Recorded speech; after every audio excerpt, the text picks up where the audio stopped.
Rishi has just unveiled today. That is the way that we should be working to look after our economy. Robert Besson.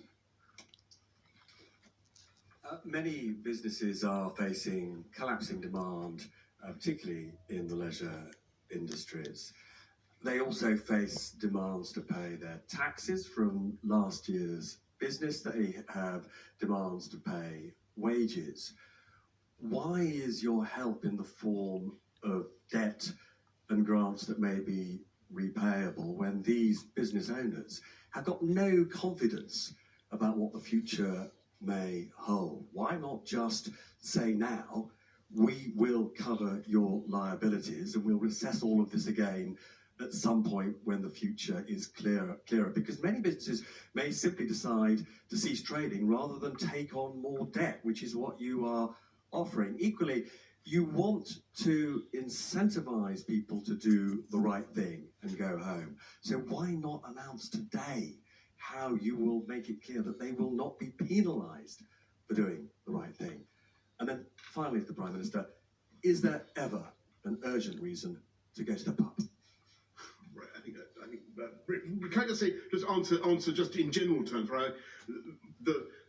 This is a huge package of support for business, large and small, and it comes in the form of standing behind companies' obligations, behind their debts, on a huge scale, but also in making sure that they have the cash flow that they need. And Rishi has gone through the figures. This is a quite extraordinary effort to put liquidity into the economy at a difficult time. But be in no doubt that one day the UK economy is going to bounce back. And those companies, good, brilliant British companies, will bounce back. And that's why we're taking the steps to protect them that we are today. Robert, you're right in terms of businesses have fixed costs which we want to target support at to help them get through this period. If you look at, for most of these businesses, what are their two largest fixed costs? It will largely be rent payments and staff. So on rent, the various cash grants we've announced, which are not repayable, those are direct cash grants, that is direct cash for businesses at scale relative to their rateable value. You can do an approximate rateable value, which is a good approximation for the market rent that someone might be paying on their property. Not perfect, I give you that. But so the grants that we have given might be dying, so we're going to put on charge as I'm filming. Those fixed rental payments that you mentioned. And when it comes to employees, in terms of people not being penalised for doing the right thing, the steps that the Prime Minister already announced and I followed up with in the budget last week made improvements to how SSP works and indeed how ESA works and indeed the types of people that it covers, so that no one is penalised for doing the right thing. They can get access to the welfare or benefits or SSP they need from day one. If they're self-isolating, even though they're asymptomatic, that is covered under those provisions as well. But what I did say today as well, the other fixed cost, which is the cost of people, we want to look at and we want to develop with business and the union a bold and ambitious employment support package, because we want to provide businesses with the security that some of that fixed it's annoying when your phone dies on you. Because that ultimately is so you've got to mess around because it means plugging it in. Secure for a period. It's good for the business because it doesn't have to go out of business, and it's good for preserving the job. So as a Prime Minister said, we will improve on the other side to ensure that what the job doesn't. I've had to put the phone down because the phone just died. So there are options that are out there to do that, but we will work urgently with unions and business to figure out the best possible solution. Right, between the cash grants to help on the rateable value and then a package on employment support, I think we will address the two largest fixed costs, the fixed liabilities that you talked about that businesses have. See, this is the charger I'm using for my phone because it's just died on me, so I plugged that in. Thank you, Jason Ghost from the Daily Mail. Chancellor, there'll be people who are being laid off today and freelancers having their contracts cancelled. Would you ask firms to take a moment and look at this package before taking those sort of decisions? And Prime Minister, you've spoken about needing to possibly make more extreme measures in the coming days and weeks. A lot of people are very confused about schools today. Parents have taken their kids to school this morning. They were told last night by you that they shouldn't mix with their friends, they shouldn't stop for a chat in their street, but their kids can go to school, mix with each other all day and come home. When are you going to close schools?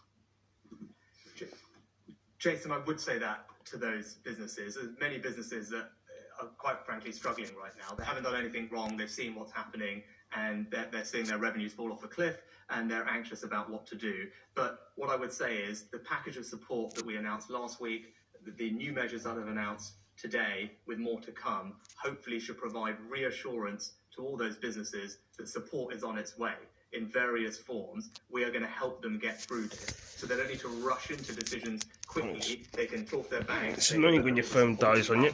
You've got to mess about plugging stuff in. Make decisions based on that, and I think working collectively through this together, we will get 2 seconds again. Side. But that's the reassurance that we want to provide for businesses. We don't want them to have to make those difficult decisions. We want to help them get through this. It's better for them, it's better for the economy, and it's better for people's jobs. And on schools, look, I understand completely where people are on schools, and we're keeping that under continuous review. Francis Elliott, Times. Thank you. Sir Patrick, could you help us a little bit with what inputs to the model changed such that you changed or escalated the approach? Just take us through some. Let's get a bit closer to the TV. Was it that more ICU capacity was needed than initially anticipated? Chancellor, the 20 billion figure, is that on top of the 30 billion figure? Is that completely on top of? And perhaps you could just say a little bit more about this employment support. Is this essentially the state meeting wage costs in full or in part? No, sorry, Patrick.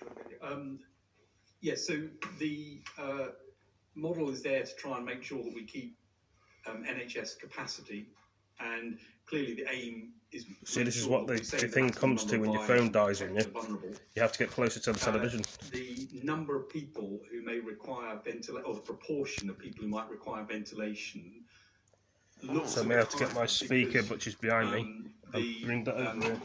Oxygen on its own isn't working all the time, and therefore you have more people who may need to go on the ventilator. So that's one thing that changes the model a little bit. And the second, but the main reason was not so much the change in the model itself, but the place we were in the epidemic, to say we need to get on and accelerate the moves that we wanted to make. Yeah, you can see how awkward this can be when your phone dies on you. Timing, especially as I said, London was a bit ahead, but also some of the model assumptions as to where you need to get under NHS ventilator and awkward capacity. Sorry, Francis. Sorry if I'm messing about a lot. I'm trying to plug the phone in. It will not stay in. Yeah.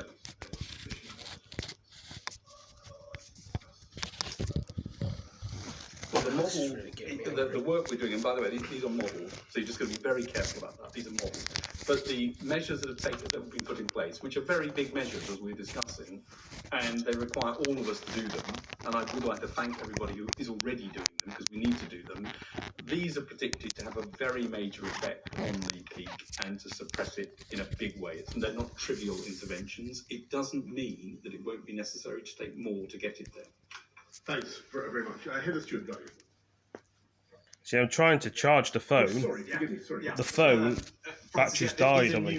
They're new measures or extensions of existing measures of the total cost, which we will outline. So I can't get the whole screen in. Is incremental. And to your point on what we're looking at, what we're trying to do is find a way to help businesses meet the fixed costs of their staff without having to let them go. Right, so what that will involve is some partnership working between all of us to see how best we can do that. There are models that are out there from other countries that you'll be familiar with. The challenge we have is to make sure to, answer to Laura's question earlier, is whatever we do, we need to make sure that it can work fast and quickly. And what we can't do is try and reinvent something or invent something from scratch that takes too long to get off the ground. So we'll need to work with the grain of what we've got, but we want to be ambitious in that regard because we want to provide security to people. We want to provide security to businesses that they don't have to make these difficult decisions. So this is what you have to go through when your phone doesn't want to work. Thank you, X.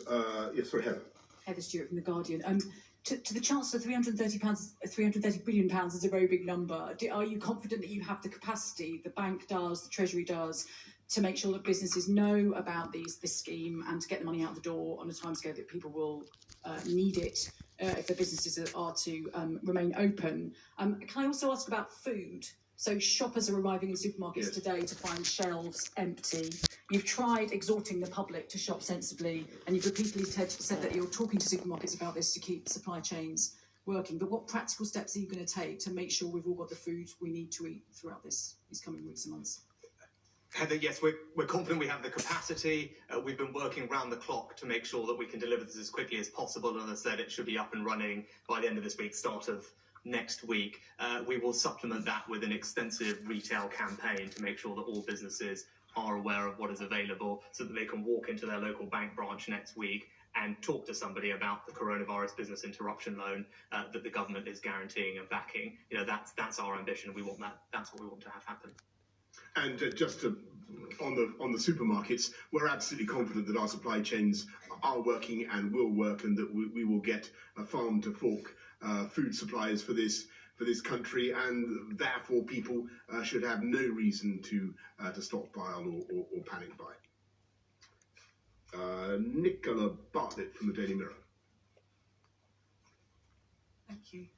Prime Minister, the British public really want to do the right thing, but there's been a lot of confusion about what the message is. As far as people understand it, that they should be staying at home as much as possible. Can you spell out absolutely what the message is? But also, some of the measures that you've outlined today are designed to help people if they lose their jobs. Statutory sick pay in this country is much lower than in a lot of other European countries. Are you confident that there is enough support available for families who are worried about what seems to be a prolonged period, longer than potentially or initially envisaged? And finally, Prime Minister, you made a joke about a last gasp attempt to get ventilators. Is that appropriate language to be using in this kind of situation? Thank you. Well, first of all, on the advice that we're giving, let's be absolutely clear that what we want to do is stop the transmission of disease. And so what we're saying to the public is avoid all unnecessary contact that could involve the transmission of disease. That means not going to places where you might pick it up, pubs, restaurants, and so forth, avoiding gatherings large and small.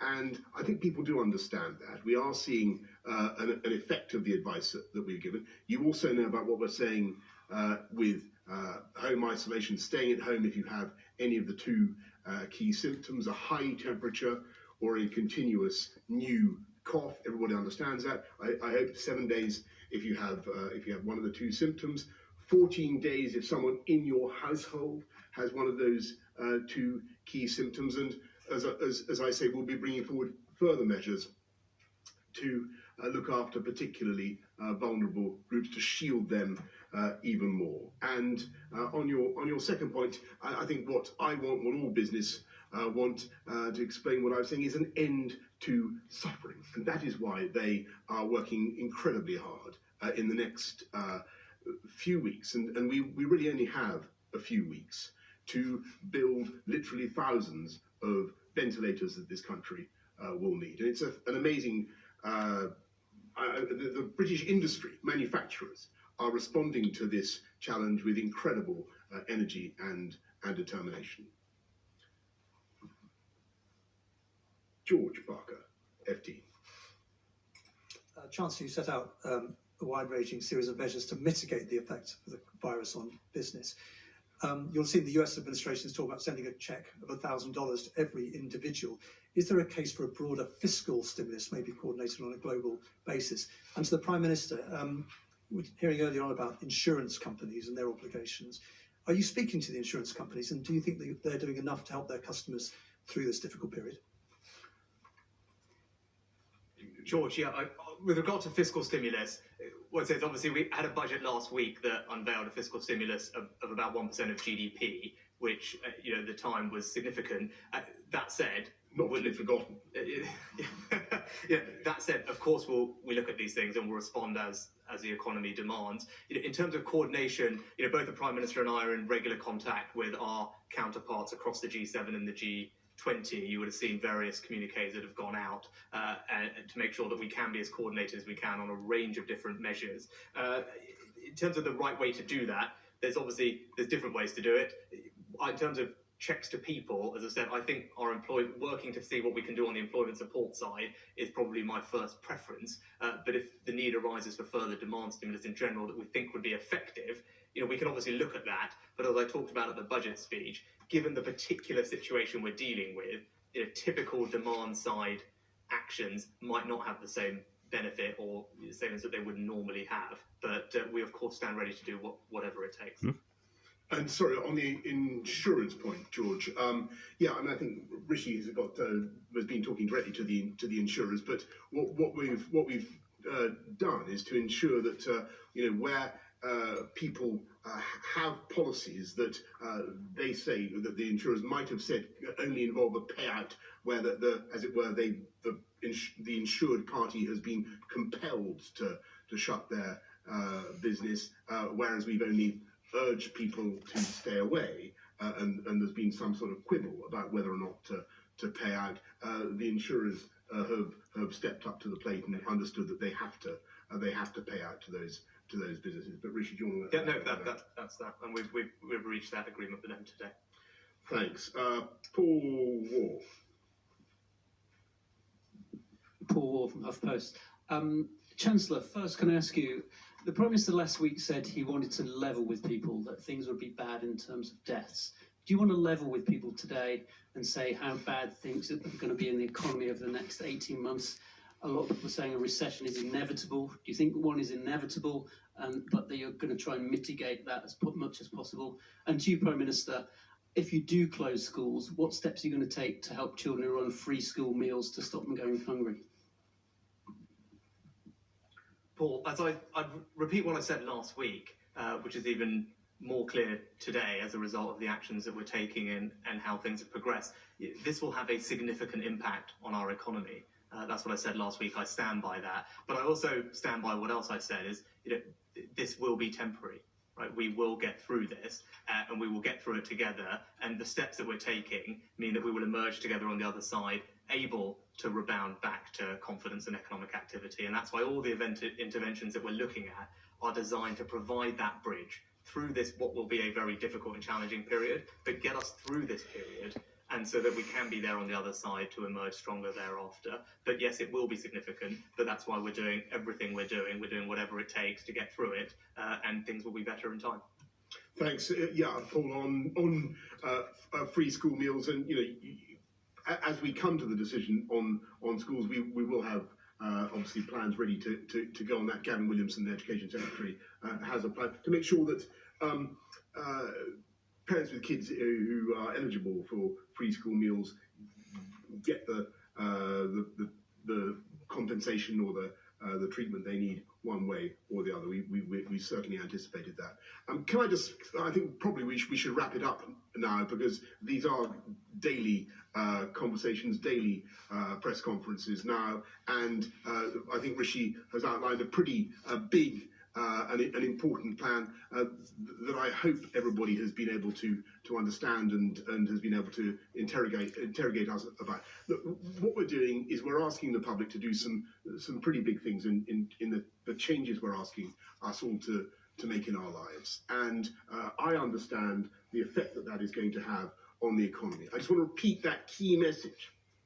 The more sedulously, the more zealously, the more meticulously, the more scrupulously we can follow the scientific advice that we've been given, the better we will be able to protect our NHS, the more lives we will be able to save, and the quicker we will get through this experience, and the more strongly our economy will bounce back. But in the meantime, as you'll have gathered this afternoon, we are going to do whatever it takes. Thank you all very much.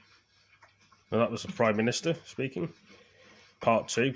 Sorry, my phone cut off halfway. The second of the press conferences. Boris Johnson, using the language of war, really. He says we're going to act like a wartime government and do whatever we can to support the economy. We're going to help millions of businesses, tens of millions of families. This enemy can be deadly, but it is also beatable, he said.